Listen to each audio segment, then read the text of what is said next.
What's up, everybody? Good morning, good afternoon, good night. It's morning where we are. So wherever you're listening, you might be cuddled up in bed right now with your spouse, getting ready to listen to the podcast. And I wonder if anybody's ever done that. What do you think? That's a great place to listen to a podcast. Yeah, so that's what we encourage everyone to do. Just cuddle up, watch your Netflix, and then get on Essentials podcast. But anyway, so glad that you've joined us today. We're loving this. This has been great. We're a few episodes in now. A lot of people are listening. A lot of people are sharing, so thank you for that. But we've talked about marriage. We've talked about parenting.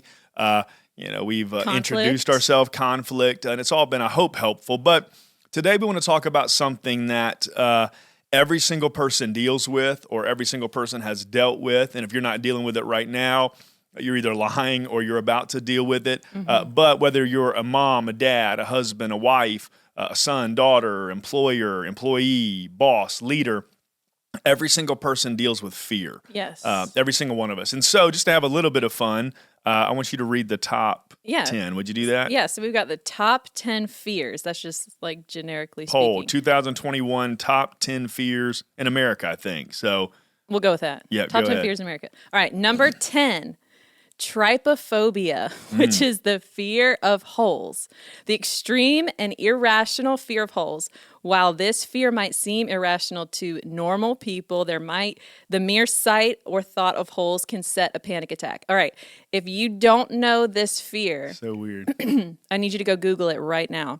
Yeah, don't. It's so gross. It is so frightening. You might not even know you have this fear, but I guarantee you when you Google image it, you will then develop trypophobia. And the people that do the Photoshop with it.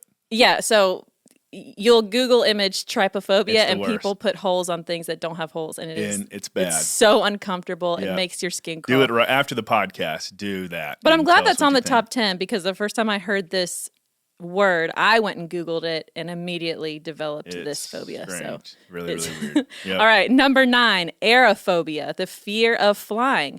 The fear of flying, which affects nearly 6.5% of the world's population. Wow. Yeah, so we actually know somebody near and dear to us who has the fear of flying. Well, we would never mention Trey's name on a podcast. Oh, no, you did he's flying right now to Paris.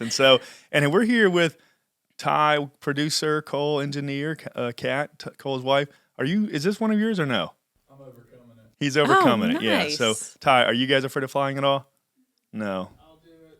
I'll love it. All right. Well, we'll interact with them too. I want to hear their fears in a moment. So, yep. So, Trey, we love you. We're praying for you as you cross over the got Atlantic this, Trey. right Just now. Yes. take that Ambien. 7 hours over the Atlantic. Yeah, So, you got this. Yeah. All right, number 8, Mysophobia. So that is not the fear of mice. It is the fear of germs. that's not the fear of mice? No. Mysophobia is not the fear of it's mice. not. Okay.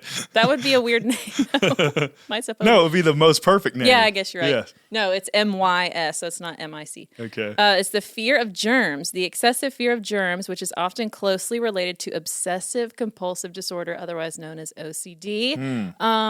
Stevie, some people think that you have this fear. I don't. Explain. I don't. Okay. Here's my explanation. And I want the world to hear this so we can just put this to rest. All right. I wash my hands every time before I eat. Period. I'm not freaked out about it. I don't think germs are going to. Also, you do this when you get back from washing your hands. If you need a condiment, say, on the table, you'll wrap a napkin around it to pour it on Everybody's your plate. going to think I'm a freak weirdo. Maybe. No, Yes. I wish this was or I wish people could interact. And so, yes, because I don't have mysophobia. I'm not scared of mice, nor am I scared of germs. I just don't want to touch all the gross condiments that Larry, who just picked his nose and scratched his back. I don't want to eat his germs on my burger. So I'm not afraid of them. I just don't want them on my food. Period. Germs, though, boost your Oh, immunity. I love germs. Let's boost this immune system. All right. So, moving on. Number 7, claustrophobia. You probably know what this means. The fear of small spaces. 9% of the world's population is known to suffer from claustrophobia. You have a little bit of that, right? Yeah, but I can close my eyes and go somewhere else. Any of you guys claustrophobia? No? Cool. Yeah. Rock on. Not me. All right, number 6, astrophobia, the fear of thunder and lightning. Oh, God. I Cut. think this is yours, right? Tornadoes are different than thunder and lightning. All right, Ty says tornadoes are different than thunder and lightning, so we'll give him. This affects nearly 2% of Americans. So Yes. if the lightning and the thunder. I'm actually the opposite of this. I love a good Oh, I think it's great. thunderstorm. I sleep so good. Oh, yeah. Yep. Number 5, cynophobia, the fear of dogs. Yep. You No, she always says I'm that. kidding. Goodness. You just don't love them like I No, do. exactly. So, guys, when we first got married, Whitney and I were taking a walk. You remember this at Riding Hour? And this Yeah. little poochie of a dog, with like the little cutest little thing, runs up, and I kind of do this like get off me type thing. And my wife, Swatting though, and like bringing your leg up, like like stop. Right. And she asked me, goes, "Are you scared of dogs?" I was like, "No, I just don't want this strange dog licking me." And so since then, hey, every you're not time a scared dog, of dogs or germs. All no, right, got it. absolutely not. Okay. I'm scared of something on this list. Dogs is not one. Mice is not one, and germs are not one. Mice is not on this list. Mice are not on this list. It says this phobia usually begins in childhood, probably from scenarios where you Yeah, bit or something. yeah, right? exactly. Number 4, agoraphobia, the fear of open or crowded spaces. A little more than 3% of the world fears crowded spaces. So this person loved quarantine. So what's number 3? Number 3 is acrophobia, the fear of heights. Yep. Do you have any of that, or is it more flying? People that are afraid of flying, I think you cannot be afraid of height. Now, if you're afraid of heights, I think you're definitely afraid of flying. But you can Right. be afraid of flying and not be afraid of heights. 'Cause I think the whole flying out of control is what scares people. Right. So, True. but 10% of people in the United States suffer from fear of heights. What's number 2? Number 2 is ophidiophobia, the fear... Ophidia. Ophidia. The fear of snakes. This would be mine.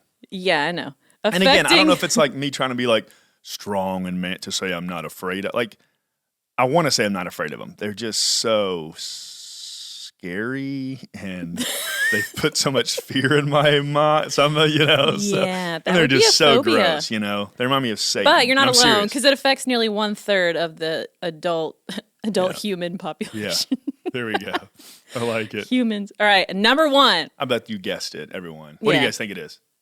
Yes, Arachnophobia. arachnophobia. Yep. And you have And this. yes, I have this. Hand raise, hallelujah, all the way. Nearly 30% of the people in America suffer from arachnophobia. Right. That's crazy to me. It's- And here's why. Because a snake, it can slither up. You've seen an anaconda? Like, you can't step on an anaconda. A spider, you just step on it, and it's over. But I just don't get I it. think it's the amount of legs. So it's just too many octopus. legs. Are you afraid of octopus? I don't know.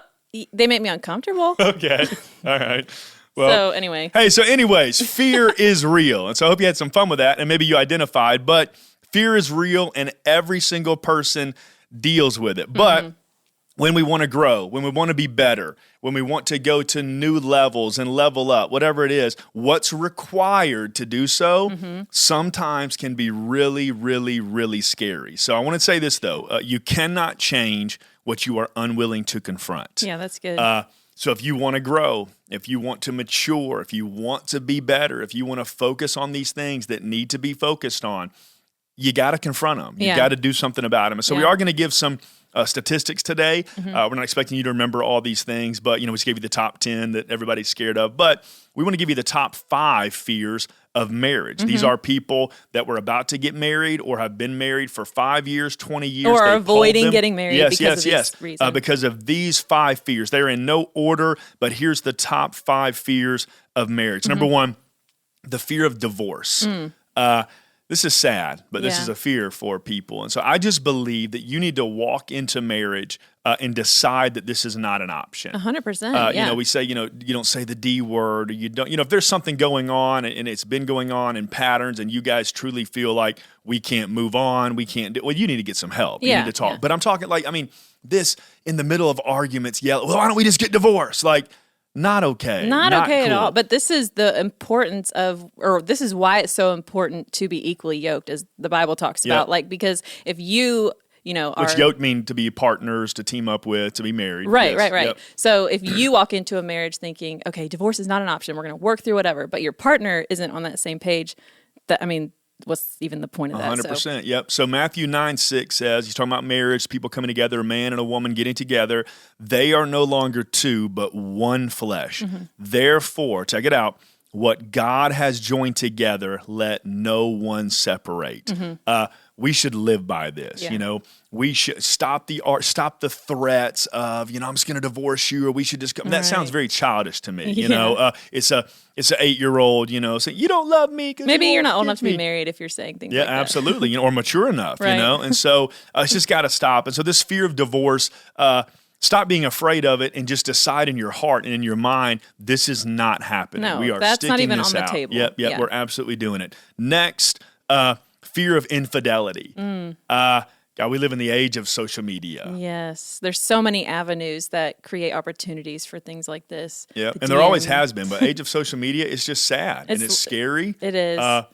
And we need to stop it, stop reconnecting with your BFF from high school and having like these DMs go on. Well, at 1 in the morning. I want to say real quick, if you are married, all of your social media accounts need to be an open book to your spouse. Yep. You shouldn't have anything that's password protected that your spouse can't just go get into. Yeah. But at the same time, it's also not healthy to check up on your spouse. Oh, sure, There's sure. other issues if you're having to do that. Right, But right. I could at any time pull up any one of your accounts, and just because that freedom is there, there's just trust there. Sure.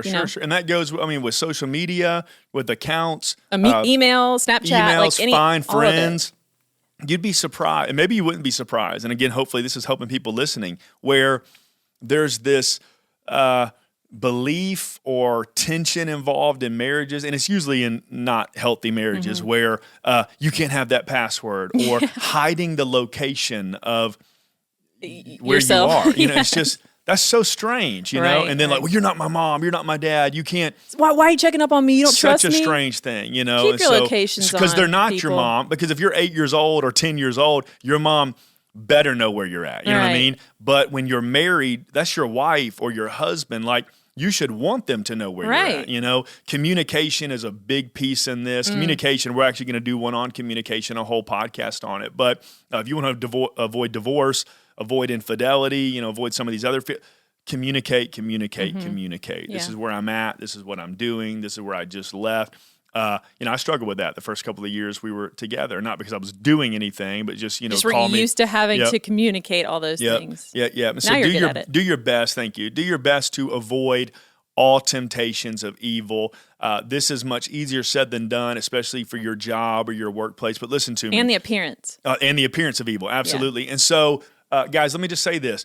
Don't ride in the car with someone of the opposite sex. Like just by you yourself. two. Yeah, Right. just don't do it. Like, I can't, that sounds a little, just don't, Just don't. avoid all temptations. Do not eat lunch with someone by yourself of the opposite sex. Guard your hearts and your mind. Pornography, that is a gateway and a first step towards infidelity. Yeah, Your yeah. mind is telling you can have whatever you want, whenever you want it, however you want it. It's not good. It's destroying your soul. It's destroying your image of the opposite sex. So it must stop. Don't have meetings with a person of the opposite sex with Yep. the door closed. Yep. It needs to be open. Anybody could walk by or walk in at any moment. And that's a practice that I do, as Yeah. a pastor, a leader, a boss, whatever at the church. Like, I will not meet with a woman one-on-one. I won't do it, and any staff member, the door is always open, So it's just, you got to put these into place. It's strategic. It's intentional, and you're getting ahead of the game to ensure that you're not even going to be tempted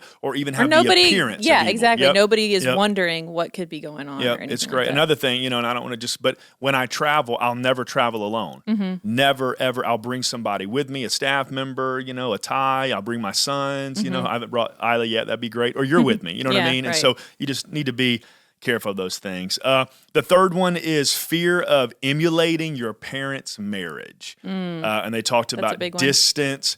They talked about fighting, a loveless marriage. we did a series called Adult Children last year at the church. And man, I think it was a powerful series, but Definitely. a few things that I said in that was if someone started the dysfunction, someone can stop the dysfunction. Yeah. If someone can begin the cycle, someone can break the cycle. Right, right. If you have inherited, if you will, some things that mom and dad did. Unhealthy behaviors. Yeah. Because again, it is a learned behavior a lot of time. Sure. You know what I mean? So sometimes you'll treat wife the way that dad treated mom, Right. or mom, and vice versa. And Right. so if we go back to it, it's less about genetics and it's more about synetics, because it's from Adam and Eve. I mean, it's passed down to every single one of us. The reason we don't have a perfect marriage is because we're all sinful, Right. We're all selfish at heart. We all want the desires of our flesh. And so you've got to guard your heart. You've got to guard your mind.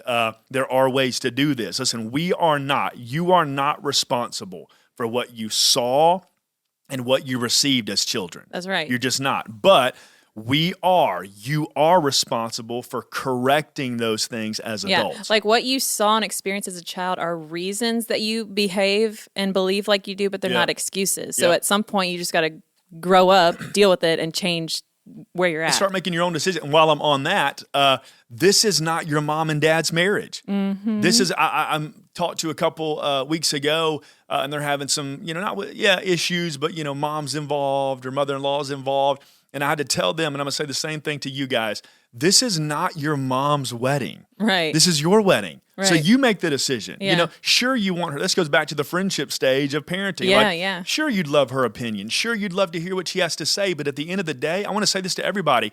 It doesn't matter what your mom wants. Right. That might sound hurtful, but it doesn't. Yeah. It's your decision. So it's not your mom's wedding. You but and your spouse's decision. Sure. Yeah. And it's not your mom's marriage. It's not your dad's marriage. And so you can change some things that you saw that weren't unhealthy. You can start doing some things that are different. But you and your spouse need to create that culture together because you to. both probably came from very different family cultures. Yep. So it's your guys' job to come together and decide what culture you want in your own family. And there's tons of freedom in that. As long as you agree on it, it's your life. Yep. If you do it God's way, what His Word says, and you stand strong with it, you're headed in the right direction. The fourth one is the fear of falling out of love. Here's the problem with this one.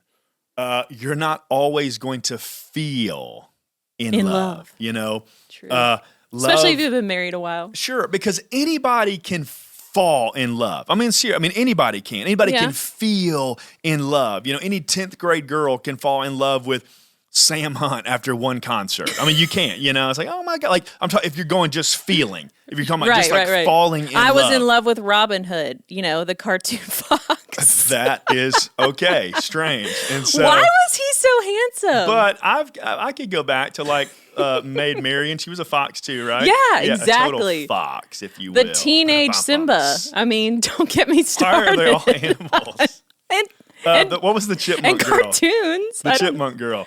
Brittany Chippette. Oh my gosh, she was a cutie. I was going to do a chipmunk voice, but I can't get that high. No.